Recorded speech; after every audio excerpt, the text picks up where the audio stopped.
Before we get into today's episode, let me ask you something. What's the harshest feedback you've ever received from someone on your team? Because mine came in the form of 2 words, written on a chalkboard in a one-on-one meeting by an employee who literally hadn't spoke to me in 2 days. Those 2 words completely changed how I lead, and honestly, it punched me in the gut. Welcome back to ROI University, podcast for higher ed marketers who want to change the game and themselves. I'm Rustam Irani, your host, a recovering engineer and former higher ed CMO. Now, let's talk about what happens when sometimes we get gut punched, and even after many years of leadership, we get put in situations that are very uncomfortable and test our leadership. Today's story starts with every leader really dreads, right? The silent treatment. And I can tell you over the years, 25 plus years, I've been in the workforce outside of my McDonald's experience and some of my other jobs I had. I have definitely had some very interesting experiences. Let's just say sometimes cops were involved, and you name it, I've had some incredible experiences. But this one stood out to me because this was somebody who worked for me that was extremely smart, and they were an analyst on our marketing team. Now, our marketing team was pretty sizable. So we had about 33, 34 folks on our marketing team. And so we were grateful and blessed enough to have analysts on our marketing team. And so I had this one analyst on my team that was very smart, just really sharp, did great work, was a fantastic analyst. And, I really, appreciated him and really enjoyed what he was, providing for us. And I actually enjoyed working with him. I thought he was just absolutely amazing. But there came a time when it might have been about a year into our relationship where he had reported into me, where there were a couple projects that I had pushed over to him, and he started to get a little bit cold with me and not talk to me as much. His email responses were short, they were abrupt. And so this, at the time, frustrated me because I said, hey, I'm giving him direction based on what projects we need to get done. And at the end of the day, he's on the team with us. And I've never been a big fan of the B word, right? Boss. I don't like to use that word. This is just personal, but I cringe when I hear the word boss. I just don't like it. I feel like I am just like everybody else. We're all on the same team together. I've always felt that way. I still feel that way today as a CEO. I don't see myself as a CEO. I'm really just a part of the team, and we're all kind of in this together. So when this happened, I was confused. I didn't understand why all of a sudden this person was getting so cold.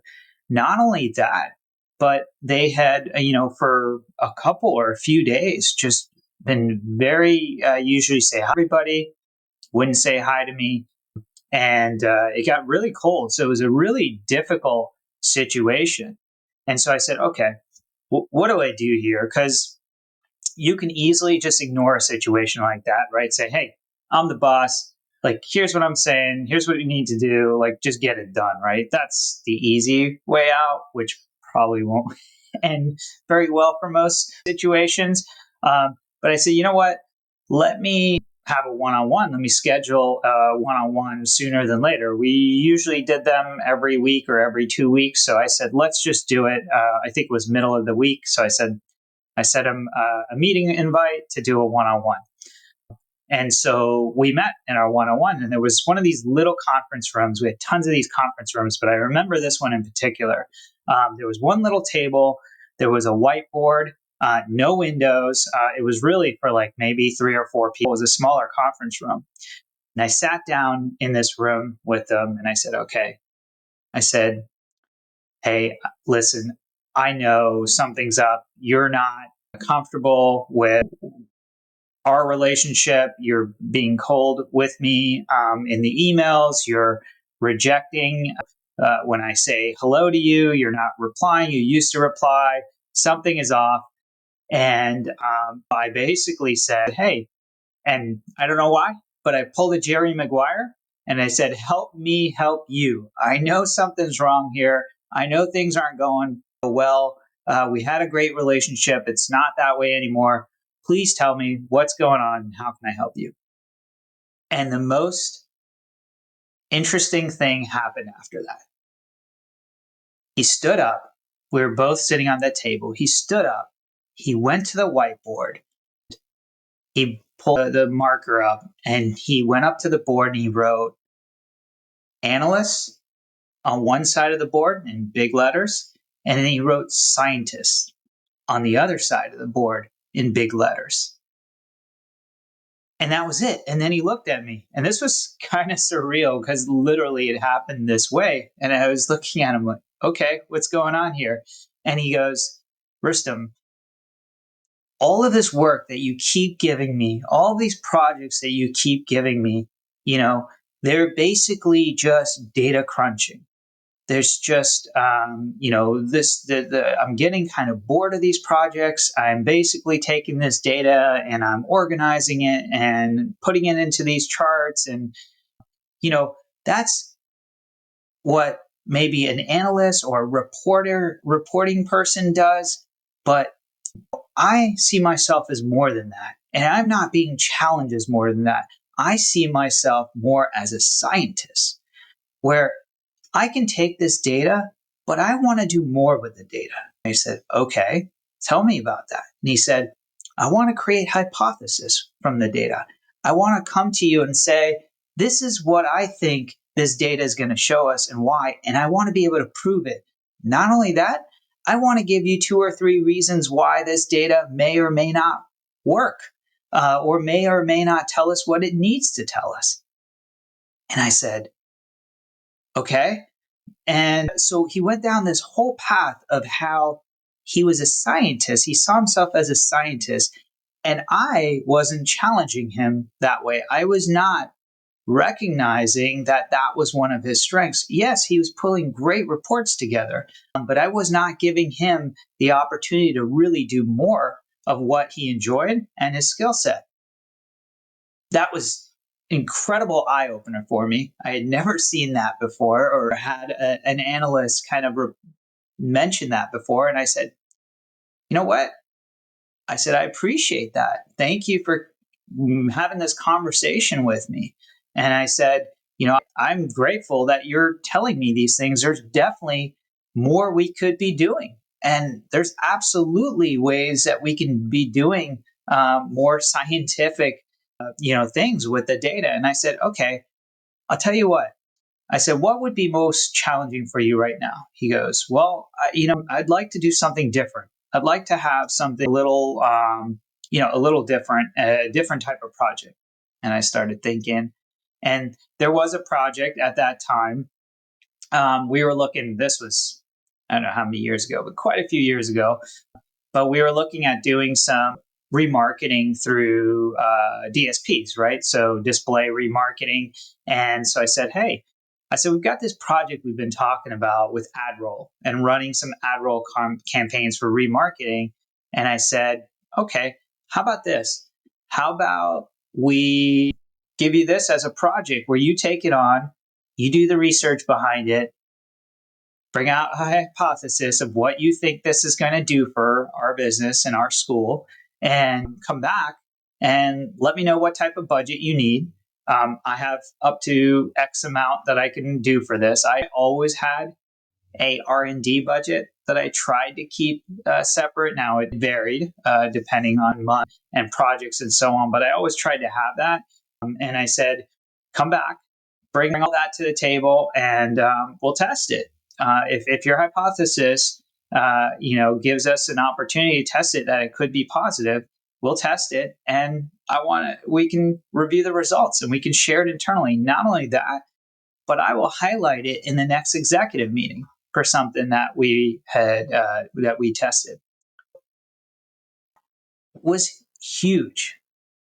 That one-on-one, that conversation flipped the entire switch on our relationship by just taking the time and listening and understanding the other person's side of the story, right? There are a couple lessons that I've learned from that, right? People want purpose.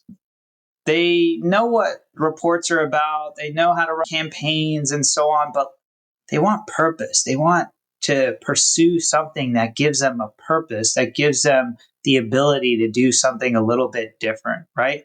And so that motivated him. And when you can find that purpose and you can bring that to the table, it's very, very helpful, right? The other lesson I learned is people really care how they see themselves. What part of a role do they see themselves? Labels sometimes matter. I can't tell you the number of times I had conversations about a junior analyst versus an analyst, or a marketing specialist versus a marketing coordinator versus a marketing strategist. Like, every one of those words was something different, mattered a little bit more to some people versus others, right? And so a lot of times, like, at the end of the day, how people see themselves really matters, and it matters to them. And so make sure you are considering that and you're giving them an opportunity to see themselves in the most appropriate way that gives them the feeling that they are doing and being a part of something bigger and doing the best work they can for that. A third lesson that I learned was, you've got to challenge people, give them problems worth solving, take them out of their comfort zone. And, some people may not want that, and that's okay, but that doesn't mean you shouldn't still do that.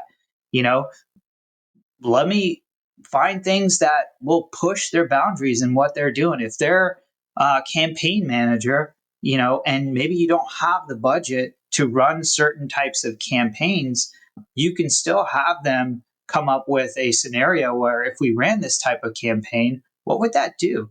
Right. Or, like I did, is try to shave off some parts of your budget so you can really test some things and get people doing some bigger problems. Right. I also, a lot of times, what I did was I brought admissions or operational or finance related problems and challenges to our marketing team and said, let's help this other department solve these things. Like, here's a big problem. What do you think we could do about it? Speed to lead. How quickly we get in touch with leads that come into our contact center or our admissions team.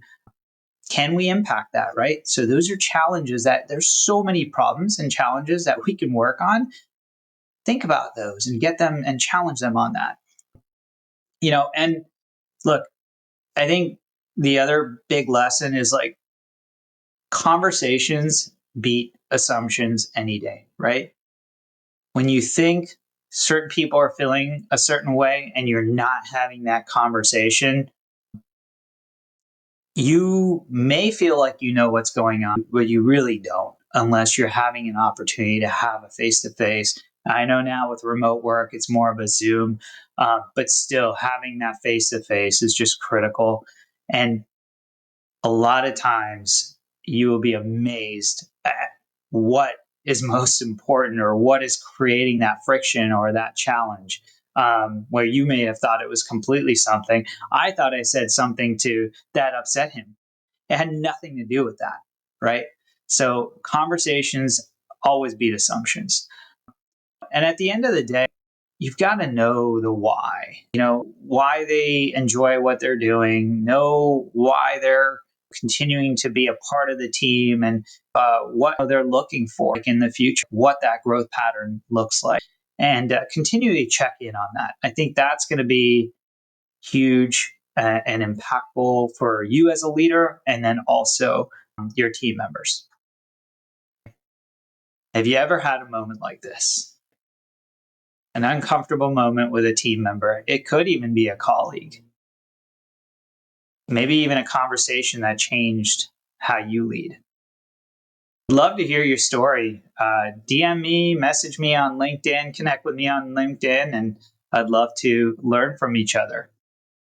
Thanks for listening to ROI University, where the biggest opportunity is usually yourself.